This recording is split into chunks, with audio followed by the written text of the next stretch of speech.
The machine gun nest fell silent on a ridge outside Saint-Lô in the early morning of July 18, 1944.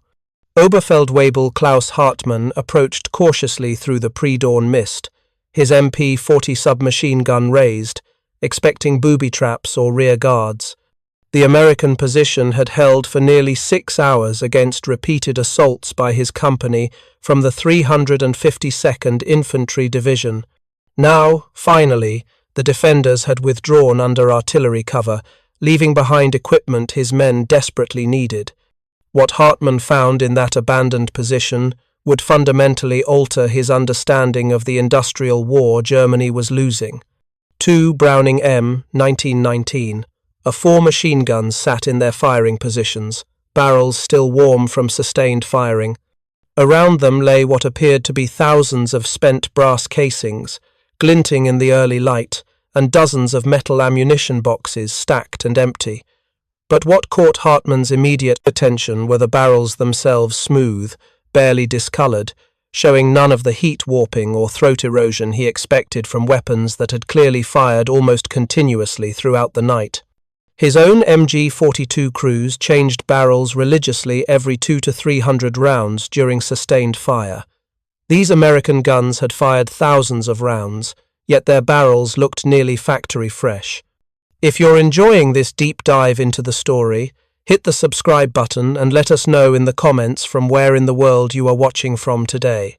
Hartmann had been a machine gunner since the Polish campaign in 1939. He understood intimately what heat did to weapons. He had seen MG34 barrels glow cherry red and warp during the long defensive stands outside Moscow in the winter of 1941. He knew the elaborate barrel change procedures his crews practiced until they could swap a smoking barrel in under 5 seconds, while under direct fire.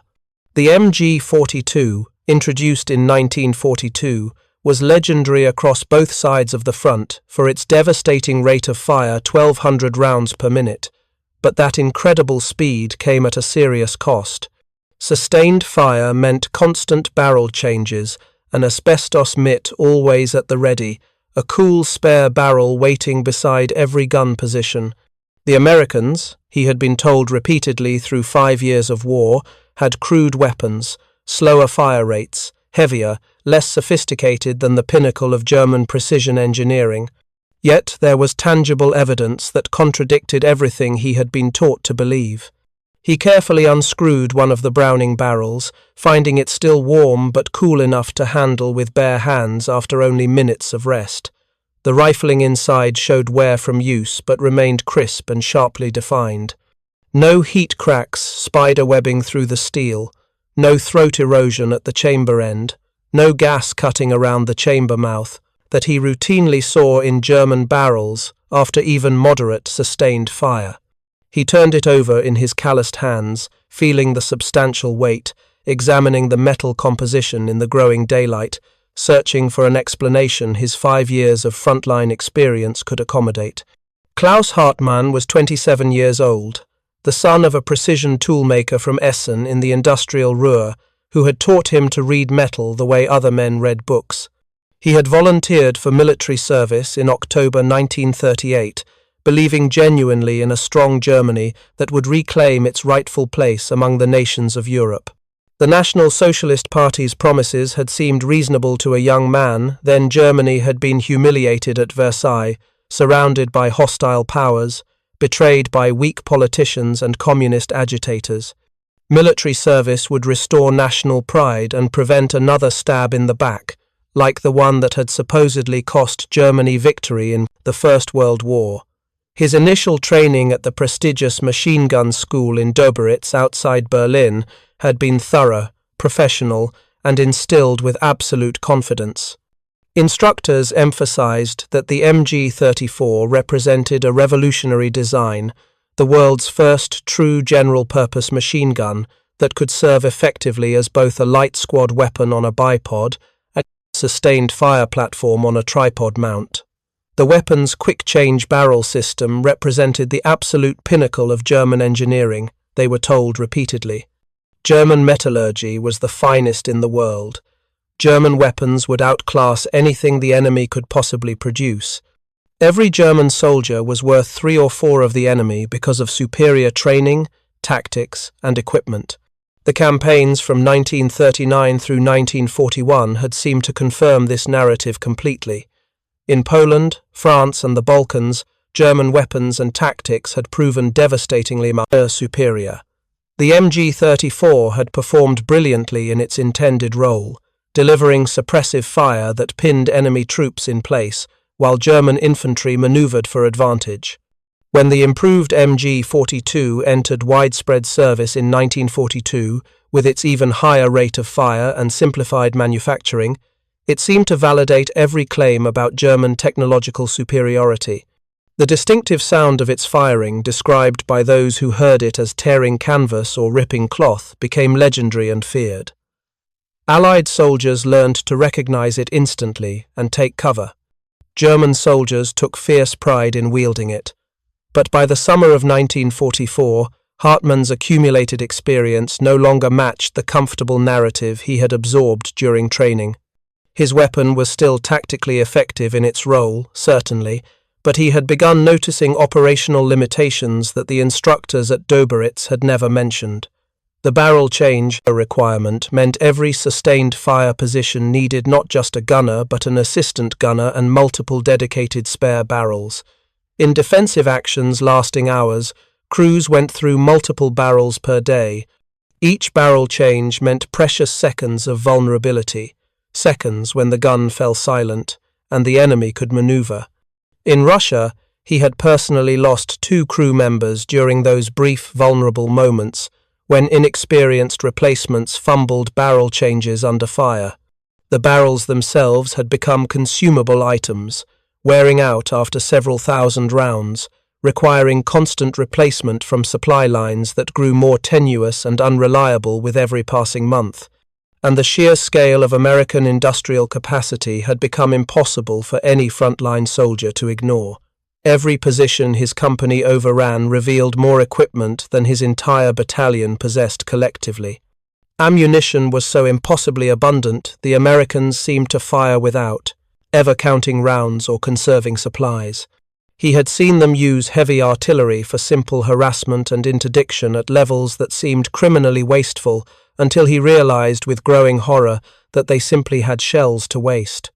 The fighter bombers appeared overhead whenever weather permitted, sometimes remaining on station for hours, attacking individual vehicles or small units that wouldn't have merited a single artillery round in the German army. The supplies were endless, inexhaustible, incomprehensible, yet Wehrmacht briefings at every level still emphasized German qualitative superiority. Better training, better tactics, better equipment, better soldiers. If Germany was losing, and by mid-1944, Hartmann privately acknowledged they were clearly losing, it was due solely to overwhelming enemy numbers and resources, not superior enemy capabilities or equipment. 1 German soldier was worth 3 Americans. The radio broadcasts and unit newspapers still claimed German weapons were the finest in the world, products of superior Aryan engineering and craftsmanship. The enemy had quantity, certainly, but Germany retained unquestionable quality. The barrel in Hartmann's hands directly challenged that comfortable narrative. This was not a question of quantity versus quality. This was a quality issue he had not been prepared to confront. The barrel's pristine condition after sustained firing suggested the Americans had somehow solved a fundamental metallurgical problem that German engineers and scientists still struggled with: how to sustain high rates of fire without rapid barrel degradation and failure. The implications extended far beyond this single captured weapon. If American metallurgical science could produce machine gun barrels that demonstrably outlasted German ones by a factor of 3 or 4, what else had the briefings and newspapers deliberately misrepresented? He ordered his exhausted men to collect both Brownings and all associated equipment for transport back to company headquarters. Hauptmann Dietz, his company commander, would certainly want to examine these weapons. Perhaps division intelligence would take interest as well. Captured enemy weapons were routinely evaluated by technical teams, but Hartmann sensed instinctively that these barrels merited special attention. Something fundamental about them did not fit what he had been told about American manufacturing capabilities and material science. The following morning, after a few hours of fitful sleep in a barn, Hauptmann Dietz examined the captured weapons with professional interest but disappointingly little surprise. "American industry," he said matter-of-factly, handling one of the barrels with casual familiarity. "They manufacture everything in vast quantities using mass production. Cheap steel, crude methods. But they make so many weapons that barrel life does not particularly matter to them. They simply replace them like light bulbs." Hartmann had anticipated this exact explanation. It was the standard interpretation repeated at every level: quantity over quality, mass over precision. But it fundamentally did not match what he was actually observing with his own experienced eyes. "Herr Hauptmann, with respect, these barrels show minimal wear after clearly sustained firing over hours. This is not cheap steel. The rifling remains intact and sharp, no visible heat damage. Our barrels show significant erosion after a small fraction of this level of use." Dietz set the barrel down on his field desk, his expression hardening noticeably. "The Americans have industrial capacity, Oberfeldwebel. We acknowledge this reality, but German engineering remains fundamentally superior. These Browning weapons fire at only 400 to 500 rounds per minute. Of course, their barrels last longer, they are firing much more slowly. Our MG42 fires more than twice as fast. That is the essential difference you are observing." The explanation sounded reasonable and logical, but remained fundamentally incomplete. Hartmann had roughly calculated round counts based on the ammunition boxes and spent casings scattered around the captured position. The American guns had each fired approximately 4,000 rounds before the withdrawal. His MG42 crews would have necessarily gone through 3 or possibly 4 barrels firing that same total number of rounds, even accounting for the higher cyclic rate. The total heat energy generated per barrel should have been roughly comparable when properly adjusted for rate of fire. Yet the American barrels showed dramatically, undeniably less wear. He did not press the issue further with Dietz. Hauptmann was a capable and experienced officer, but also a committed party member who recited official positions almost reflexively. Openly questioning German technological superiority bordered dangerously on defeatism, and defeatism had become a capital offense in the Wehrmacht by mid-1944. Soldiers and officers were being court-martialed and hanged for far less than what Hartmann found himself thinking. Over the following weeks, as his company continued fighting through the bocage country of Normandy, Hartmann made careful, discreet inquiries among other veterans. A young lieutenant in the regimental intelligence section mentioned casually that technical evaluation teams had examined captured American weapons quite extensively over the past year. The detailed reports noted excellent manufacturing quality and unexpected durability that exceeded initial assessments. The steel specifications appeared superior to German equivalents in several specific applications. But these technical findings rarely, if ever, reached frontline briefings or were incorporated into training. Emphasizing enemy material superiority was officially deemed harmful to unit morale and fighting spirit. A grizzled Hauptfeldwebel from 2nd Battalion who had fought in Russia shared a related story over cigarettes one evening. His unit had captured American-made trucks delivered through Lend-Lease to the Soviets in 1943. The vehicles had accumulated truly staggering mileage under absolutely brutal conditions. Russian winter, unpaved roads, minimal maintenance, yet remained essentially operational. Comparable German trucks with similar accumulated mileage were completely worn out, requiring extensive workshop overhauls or outright replacement. Hauptfeldwebel had dutifully written a detailed technical report praising American automotive engineering and recommending study of their design principles. He never received any acknowledgement. His battalion commander had told him privately and off the record that such reports created the wrong impression among higher command levels, who did not want to hear about enemy superiority in any domain. Hartmann began recognizing a disturbing pattern in these conversations. Information that confirmed German superiority circulated freely and was amplified through official channels. Information that contradicted the narrative was systematically suppressed, dismissed as exaggeration, or reinterpreted to maintain the preferred story. The machine gun barrels were not an isolated anomaly or curiosity. They were physical evidence of a systematic gap between official narratives and observable battlefield reality. In early August 1944, Hartmann's company participated in a desperate defensive action near Mortain as part of the failed German counteroffensive intended to cut off American forces that had broken out from Normandy. American infantry attacked their positions in coordinated waves, supported by Sherman tanks and devastating artillery preparation.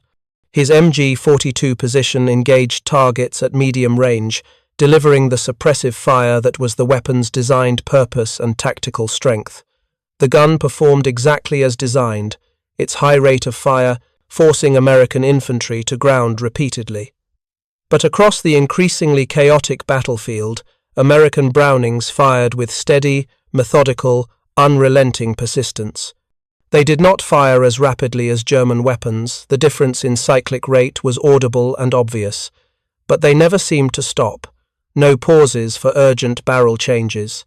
No brief telling silences that attacking infantry could recognize and exploit for movement.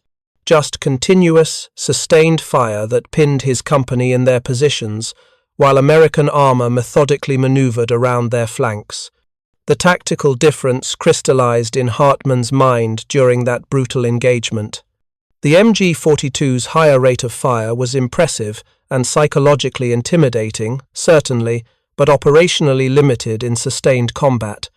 Continuous firing meant frequent barrel changes every few minutes, which meant inevitable moments of vulnerability, which meant requiring additional trained crew members and bulky equipment.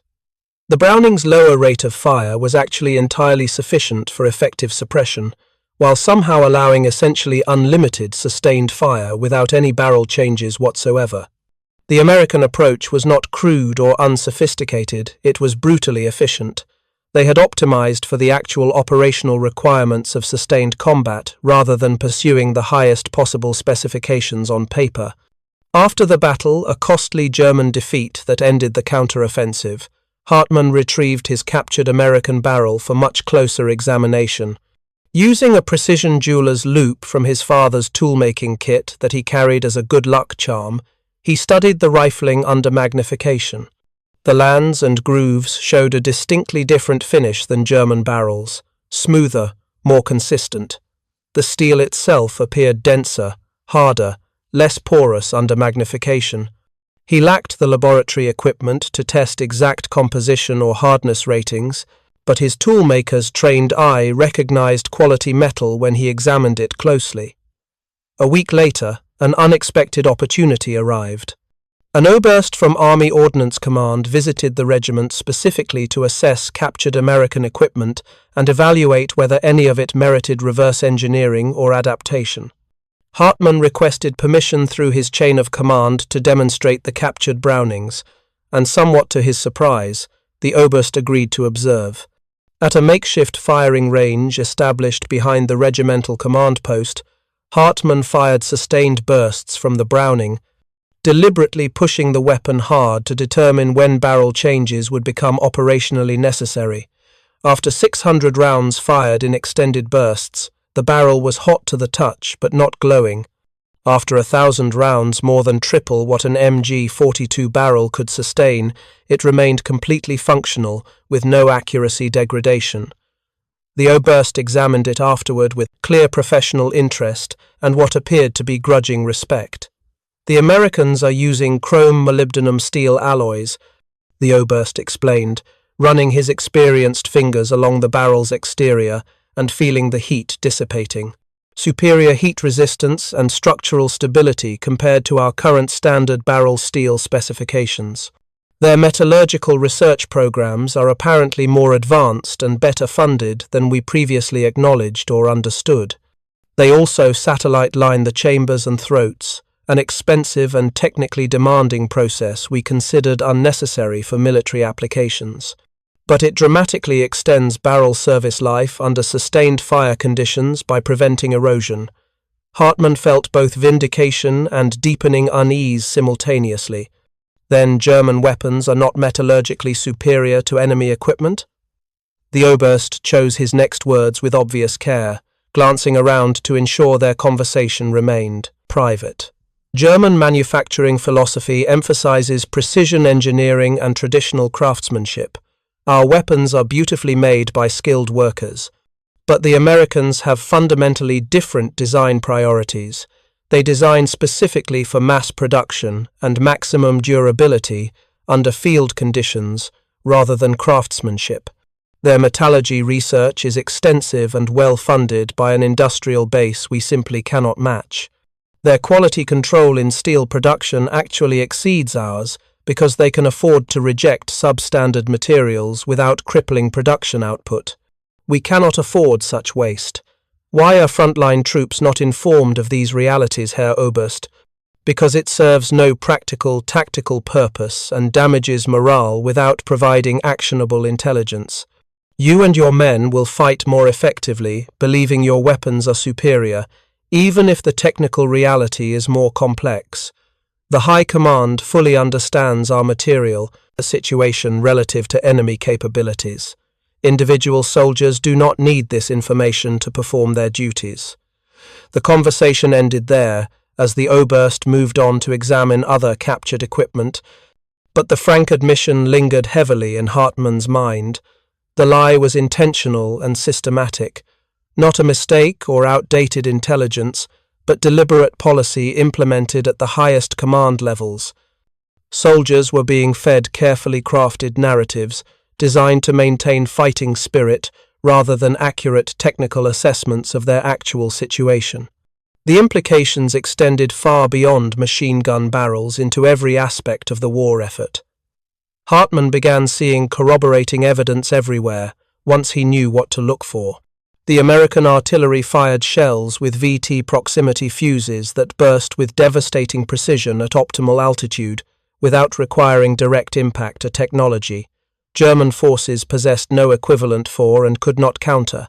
American military radios were noticeably lighter, more reliable, and longer-ranged than German equipment, enabling tactical coordination that German commanders openly envied.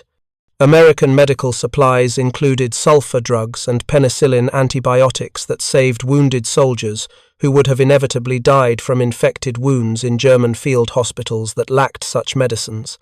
American uniforms were completely standardized and mass-produced in enormous quantities, yet every single soldier seemed to have exactly what he needed. German supply had become increasingly chaotic and inadequate, with experienced soldiers routinely scrounging captured American equipment to supplement woefully inadequate German issue items. The material superiority was not subtle or debatable. It was overwhelming and obvious to anyone actually fighting. And crucially, it was not simply a matter of quantity alone, as the propaganda insisted. American engineering had solved fundamental technical problems that German industry still struggled with, using advanced materials and sophisticated manufacturing processes that German metallurgists and engineers could not replicate at any meaningful scale. The chrome-molybdenum steel in those machine gun barrels represented years of research, extensive testing and refinement, and manufacturing capability that Germany had never possessed even before the war began. In mid-September 1944, Hartmann's battered company retreated through France toward the German border as part of the general Wehrmacht withdrawal. The retreat was conducted in relatively good order but remained relentless and exhausting. American forces pressed them constantly with aggressive patrolling, never allowing sufficient time to establish solid defensive positions or rest properly. The cumulative material advantage was simply crushing. German forces were not being defeated through inferior tactics, cowardice, or lack of fighting spirit. They were being systematically smothered by an industrial civilization that could outproduce, outgun, and outlast them in literally every category of military equipment and supply. During a brief rest period near Metz in late September, Hartmann composed a careful letter to his father, a master toolmaker who would immediately understand the metallurgical implications of what his son was describing. He wrote in detail about the American barrels, the obvious steel quality differences, the manufacturing precision and consistency evident in all captured American equipment. "You taught me to recognize good metal and quality work," he wrote carefully. "The Americans have demonstrably better metal than we do, better manufacturing processes, better quality control at every stage. I do not know if this technical information reaches the people at high levels who need to hear it, but someone with authority should know the truth of what we are actually facing in the field." The letter was never sent. Military mail service had become increasingly unreliable, and Hartmann worried seriously about censorship and potential consequences. Letters openly questioning German technological superiority could easily be interpreted as defeatism or undermining fighting spirit, both capital offences under current Wehrmacht justice. He kept the folded letter in his uniform jacket pocket as a private written acknowledgement of realities that could not be safely spoken aloud in official channels. If you find this story engaging, please take a moment to subscribe and enable notifications. It helps us continue producing in-depth content like this. By late October, Hartmann's division was fighting on German soil itself for the first time, defending approaches to the industrial Ruhr region. The propaganda now emphasized sacred duty, defending the fatherland, protecting German women and children from Bolshevik hordes and Western degeneracy. But the material situation had deteriorated to catastrophic levels. Ammunition was strictly rationed. Replacement barrels for the MG42 had become genuinely scarce, with crews sometimes waiting weeks for basic parts. Hartmann's crews increasingly made do with worn barrels that sprayed rounds inaccurately beyond 50 meters, the rifling eroded far beyond any reasonable effectiveness standard. Meanwhile, captured American weapons, when ammunition could be scrounged for them, remained fully operational, their barrels continuing to outlast German equipment by enormous margins. The irony had become bitter and inescapable. The MG42 was still officially praised as the finest machine gun in the world, and in terms of pure rate of fire and tactical flexibility, perhaps it genuinely was from an engineering perspective. But that technical excellence had become operationally meaningless when barrels wore out faster than they could be manufactured and distributed, when ammunition supply could not sustain the weapon's theoretical capabilities, when the enemy's supposedly inferior weapons simply kept firing hour after hour, day after day, without the constant maintenance and supply requirements that increasingly crippled German combat effectiveness. Hartmann survived in combat until mid-December 1944, when his position in a hastily prepared defensive line near Aachen was overrun during a determined American offensive. He and 12 surviving men from his platoon surrendered with hands raised, utterly exhausted and completely out of ammunition after 3 days of continuous fighting. As American soldiers efficiently searched them and collected their weapons, Hartmann noticed the Americans were carrying Browning M1919, four machine guns with barrels that displayed the now familiar pattern of minimal wear despite obviously heavy use. One of the American soldiers, a sergeant who spoke surprisingly serviceable German, noticed Hartmann's lingering attention on the weapons. "You guys have those real fast guns," the sergeant commented conversationally, gesturing toward a captured MG42 being examined by other soldiers. Real fast, scary sounding. But these things, he patted his squad's Browning with obvious affection, they never quit on us. We can fire all damn day and never worry about changing the barrel. Your guns are fancier and shoot faster, sure, but ours just work better for what we actually need. It was a simple soldier's tactical assessment, unsophisticated in technical language, but operationally accurate in every important respect.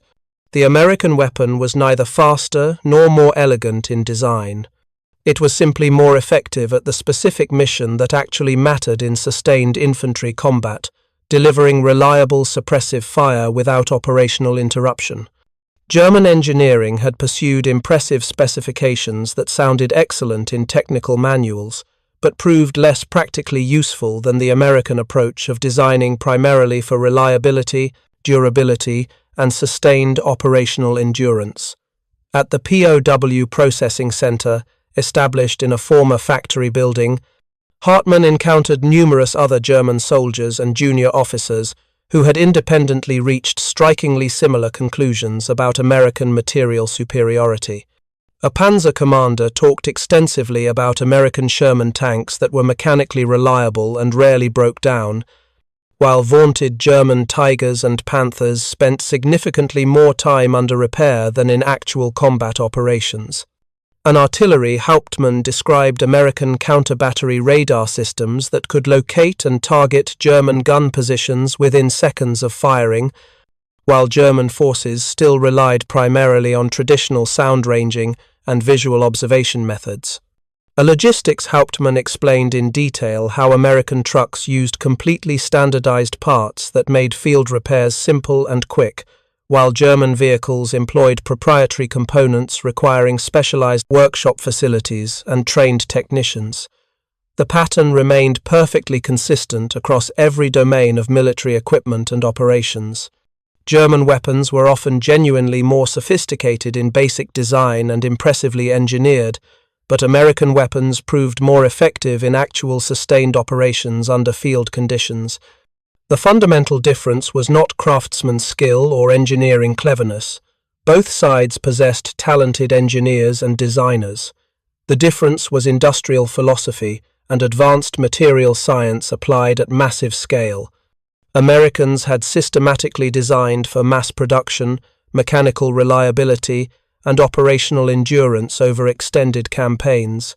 Germans had designed for precision manufacturing, performance specifications, and short war assumptions. In a prolonged industrial war of attrition, the American approach proved overwhelmingly superior. In POW camps, first in England and later in the United States itself, Hartmann had considerable time to reflect carefully on the full implications of what those machine gun barrels had revealed. They had been his first concrete physical evidence that German technological superiority was largely mythology, but they were merely one small example of a much larger systematic problem spanning the entire German war effort. Germany had entered the war genuinely believing in its engineering excellence, its superior weapons development, its qualitative edge that would overcome numerically superior enemies. That foundational belief was not entirely false. German weapons were often impressively designed and well manufactured, but excellence in design specifications did not translate into excellence in sustained industrial warfare against opponents with superior resources. The Americans possessed better steel alloys because they had invested heavily in metallurgical research programs and could afford to implement expensive advanced processes at industrial scale. They maintained better quality control because their enormous industrial capacity allowed them to reject substandard materials without significantly impacting total production output. They fielded better logistics because they had deliberately designed their equipment for maintainability and standardization rather than maximum performance specifications. They achieved better operational endurance because they had systematically optimized for protracted warfare rather than short, decisive campaigns. German soldiers had been repeatedly told they were fighting with superior equipment against numerically superior but qualitatively inferior enemies, who would eventually be ground down. The actual truth was far more complicated and infinitely more damaging to German strategic prospects. Germany faced enemies with superior industrial capacity, superior material science, superior logistics systems, and increasingly superior technology across most domains.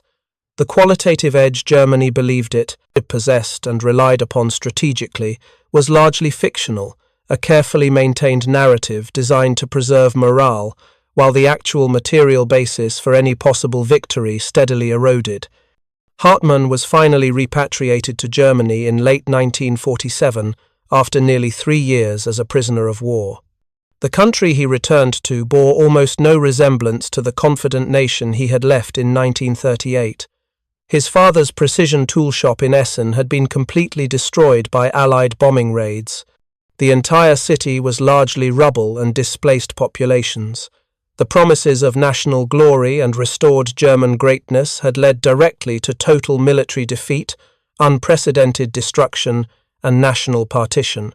The supposedly superior German engineering had proven entirely insufficient against enemies who systematically outproduced, out-innovated, and outlasted Germany in every category that mattered strategically. He eventually found work as a skilled machinist in Dusseldorf, his toolmaker's training and experience still valuable in the enormous task of rebuilding shattered Germany. In the decades that followed, he watched with mixed feelings as Germany's new industrial economy gradually adopted American manufacturing principles, standardization, rigorous quality control, explicit design for reliability and mass production. The precision craftsmanship that Germany had historically prided itself on certainly remained and was valued, but it became integrated into larger systems, designed primarily for efficiency and scale rather than purely for elegance or craft tradition. In the mid-1960s, Hartmann was interviewed by a young German historian researching ordinary soldiers' combat experiences in the Normandy campaign. He described in considerable detail the captured American machine gun barrels and exactly what they had revealed about fundamental German misconceptions regarding enemy capabilities. The historian found the account fascinating and asked directly why Hartmann thought German military intelligence had failed to recognize American material superiority earlier in the conflict. They recognized it clearly, Hartmann replied after considering it carefully. But truly recognizing and acknowledging it meant admitting that Germany could not possibly win a protracted war against enemies with vastly superior industrial capacity and more advanced material science. That admission was strategically and psychologically paralyzing for leadership. So the High Command maintained comfortable narratives about German qualitative superiority while privately knowing the actual truth. They needed soldiers to continue fighting even when ultimate victory had become impossible. Believing firmly in superior weapons helped soldiers keep fighting despite hopeless odds. I cannot entirely fault the leadership for that calculation, but the ultimate cost was millions of soldiers dying while believing lies about the war they were actually fighting. The historian pressed further, asking whether seeing the full truth earlier would have fundamentally changed anything about the war's outcome.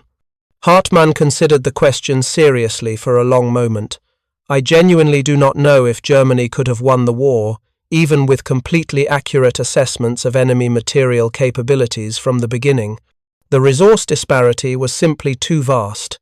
But we might possibly have ended the war significantly sooner and with far less total destruction if the political and military leadership had acknowledged reality instead of systematically manufacturing comfortable fictions. Those machine gun barrels were a very small thing in isolation, but they represented a much larger truth about industrial capacity and material science that we refused to accept until total defeat finally forced acceptance. By that point, millions were dead, and our cities were rubble. That was the actual price of believing our own propaganda for too long. The American Browning M1919 machine gun fired approximately 400 to 550 rounds per minute, substantially slower than the German MG42's impressive 1,200 rounds per minute. But the Browning's barrel was manufactured from chrome-molybdenum steel alloys with satellite-lined chambers and throats, advanced materials that could sustain tens of thousands of rounds of firing without requiring replacement. German barrels, manufactured from conventional steel due to critical material shortages and less advanced metallurgical capabilities, required replacement every 2,000 to 3,000 rounds under sustained fire conditions in defensive positions. The practical operational effect was dramatic. American machine gun positions could sustain effective fire indefinitely using single barrels, while German positions required multiple spare barrels, special asbestos handling mitts, and extensively trained crews capable of performing rapid barrel changes under direct fire. In sustained defensive actions lasting hours, American weapons maintained continuous suppressive fire, while German weapons experienced recurring silences during necessary barrel changes, brief silences that attacking infantry learned to recognize and exploit for movement. The German weapon possessed superior specifications on paper and in technical manuals, but demonstrated inferior operational effectiveness in actual sustained combat conditions. This same fundamental pattern repeated consistently across virtually all equipment categories. German tanks mounted thicker armor and more powerful main guns, but were mechanically complex and extremely maintenance-intensive, spending more time in repair shops than in combat. American tanks were simpler in design, notably more reliable mechanically, and available in absolutely overwhelming numbers. German aircraft often had impressive performance characteristics, but were produced in insufficient quantities and increasingly grounded by catastrophic fuel shortages. American aircraft were mass-produced by the tens of thousands and consistently supported by adequate fuel supplies and comprehensive spare parts. German artillery was frequently more accurate in direct comparison, but American artillery fired 10 to 20 times as many shells per gun, making accuracy almost irrelevant. In virtually every category of military equipment and supply, German forces discovered through bitter experience that qualitative superiority, even where it genuinely existed in specific technical parameters, was operationally meaningless, without the industrial capacity and resource base to sustain that superiority throughout a prolonged conflict. And in many critical categories, including metallurgy, electronics, radar technology, logistics systems, and quality control processes, American capabilities actually exceeded German ones substantially, directly contrary to the narratives. German soldiers had been systematically fed through training and propaganda. The ultimate human cost of these dangerous misperceptions was measured in hundreds of thousands of German soldiers who fought and died, believing they possessed technological and material superiority when they actually faced enemies with superior materials, superior manufacturing processes, and superior industrial staying power. The machine gun barrels Klaus Hartmann examined in July 1944 were a small physical manifestation of the vast gap between perception and reality. There was tangible evidence that German soldiers were not losing due to cowardice, poor tactical decisions, or inadequate fighting spirit, but because they were fighting industrial powers whose material science capabilities and manufacturing systems Germany simply could not match or counter. That realization came far too late for most German soldiers. By the time frontline troops like Hartmann personally recognized the truth, through direct observation, Germany's total defeat was already inevitable. The comfortable narratives about inherent German superiority had systematically prevented realistic strategic assessments earlier in the war, when honest acknowledgement of material inferiority might have enabled fundamentally different political and military choices. Instead, Germany fought until near total destruction, sustained primarily by propaganda that soldiers on the front increasingly recognized as fiction, but dared not openly question without risking immediate execution for defeatism. The chrome molybdenum steel in those American machine gun barrels represented not merely superior metallurgy in isolation, but a comprehensively superior industrial system, one that could research, develop, test, and implement advanced materials at massive scale while maintaining rigorous quality control across millions of manufactured components. Germany certainly had excellent engineers, talented scientists, and highly skilled craftsmen throughout the war. But it fundamentally lacked the integrated industrial ecosystem, resource base, and research infrastructure necessary to compete effectively with enemies who could simultaneously outspend, outproduce, and out-innovate Germany in virtually every technical domain.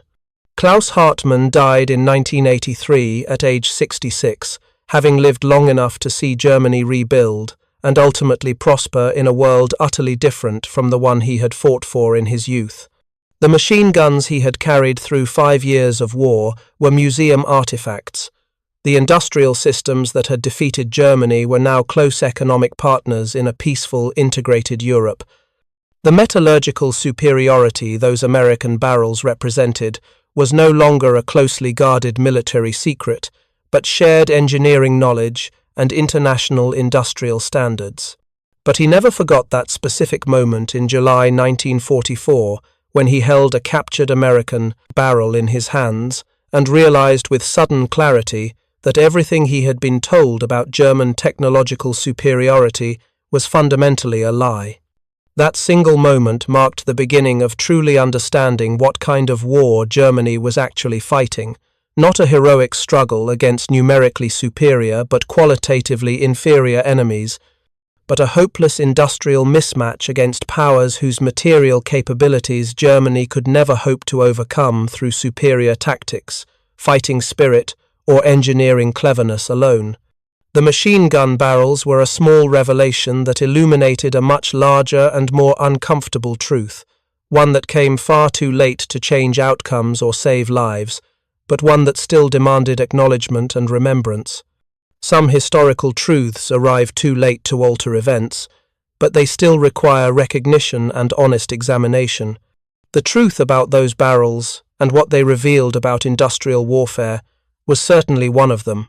Thank you for watching. For more detailed historical breakdowns, check out the other videos on your screen now, and don't forget to subscribe.